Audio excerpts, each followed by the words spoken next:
Hey Panthers, it's Jenny with Group Fitness at Home. Today's workout is boot camp. So if you're used to my workouts with circuit training, it's very similar except we're doing cardio, which most of you know I'm not a big fan of, but I definitely am excited to be moving with you today. So all you need is a clear space. A mat is helpful as we will be on the ground a couple of times so it can protect your knees, but it's not required. Also, remember to include a warm-up and a cool-down.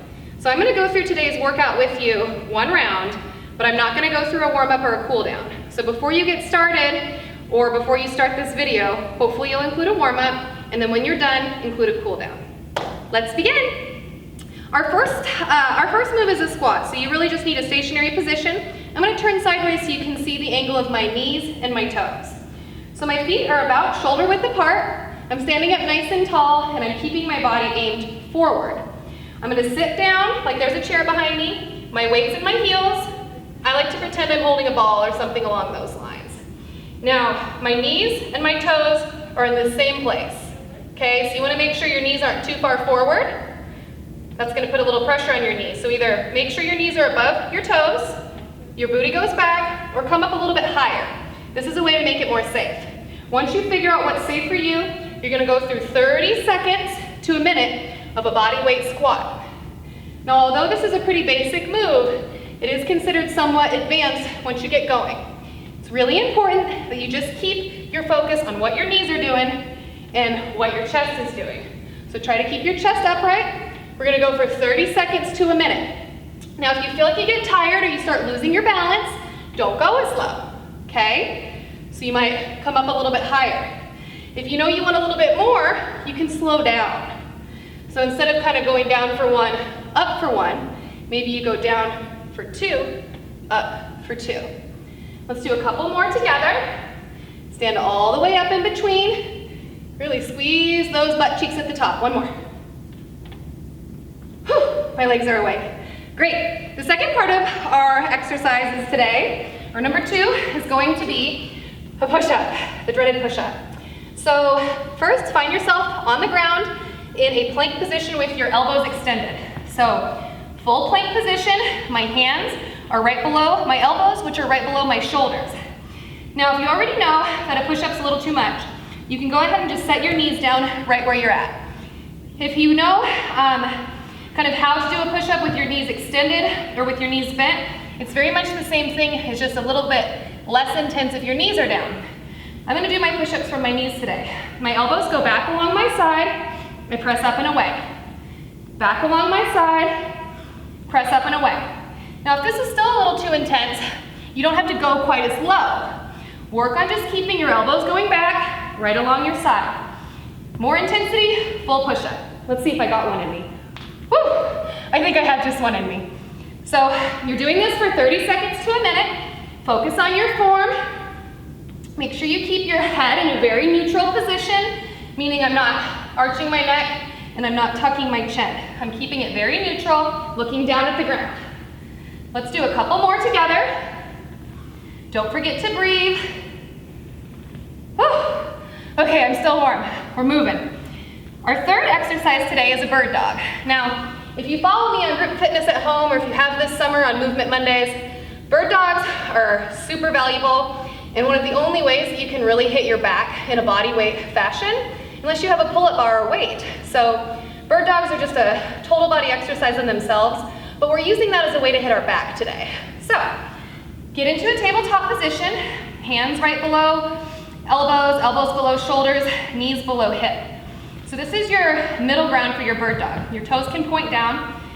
You do opposite arm, opposite leg. So you lift, right arm, left leg, nice and long. Make sure you get this hand straight out ahead of you. You're looking down, and your bicep is up by your head. Now I'm gonna show you from this side, mostly so my ponytail will be out of my face. So opposite arm, opposite leg. Extend, hold for a moment. See how this upper arm is by my head. My arm is long, my leg is long. Set it down, switch sides. Now you're gonna go back and forth for 30 seconds to a minute. Keep in mind, if you want more intensity, you're gonna hold for longer, maybe 5 seconds at the top, then you switch. If you want less intensity, you're gonna hold for less time. Back and forth for a couple more. Still breathing. Whew. I don't know about y'all, but hopefully you've got a little bit of a sweat going. Bird dogs are a great way to incorporate your core, and that's something that all of us need a little bit more of, especially if you're noticing that you're sitting a little bit more during these times. So, moving on. Our fourth exercise before we get to the dreaded cardio is a plank on your elbows. So, come all the way down to the ground in your plank position. Now my elbows are right below my shoulders. My booty is not sticking too high up, but it's definitely not hanging down low. Find that middle ground and hold. You can rest one or both knees if you want a little less intensity.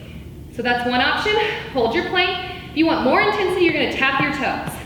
You can also do side to side. Whatever you want to do, you're holding your plank. Now if you notice setting your knees down is still a little bit too much of a challenge, I want you to go ahead and turn over. Another challenge that focuses on core is a basic crunch. So this is going to be your alternative if you're not feeling like doing the plank today. Basic crunch. Notice how my low back is on the ground. Make sure you're breathing. This is not a sit-up. I'm going to show a sit-up one time. It's not what we're doing. This is a sit-up. We are not doing a sit-up, okay? Focus on the ceiling and keeping that low back on the ground. Whatever you're doing, 30 seconds to a minute. Now, for our final part of today's boot camp workout, it's a burpee, okay? Now listen, I don't want to do cardio as much as the rest of you, but it's important that we include it, especially if you find that you're not getting as much activity like I used to when I wander around the rec center all day talking to patrons, talking about fitness, answering questions. I'm definitely lacking in cardio. So let's do cardio together as a team. It's the dreaded burpee. So is my favorite word during this workout.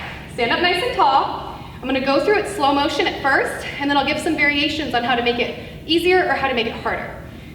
In your space, shoulder width apart, basically, I'm gonna scoot up here. Basically, you bring your hands down to the ground, jump back, jump forward, jump up. So there is a lot of movement and jumping. That makes it hard. Now, if you'd like to make it a little less intense, but still get the value of moving quickly, place your hands down, step back, step forward, stand up. You can also step back, step forward, jump up. You can also jump back, jump forward, stand up. So there's a few different ways to make the burpee more intense. I'm gonna do like 2 or 3 with y'all so you can kind of get the gist of it. Remember, 30 seconds to a minute is what we're going for. So find the interval that works for you. If you get tired halfway through, don't give up. Instead, choose one of your options to make it a little less intense. Whew, there we have it, Panthers. You've got your 5 exercises for your boot camp rounds today. Let us know how you're moving using @GSU Recreation. See you next time, Panthers.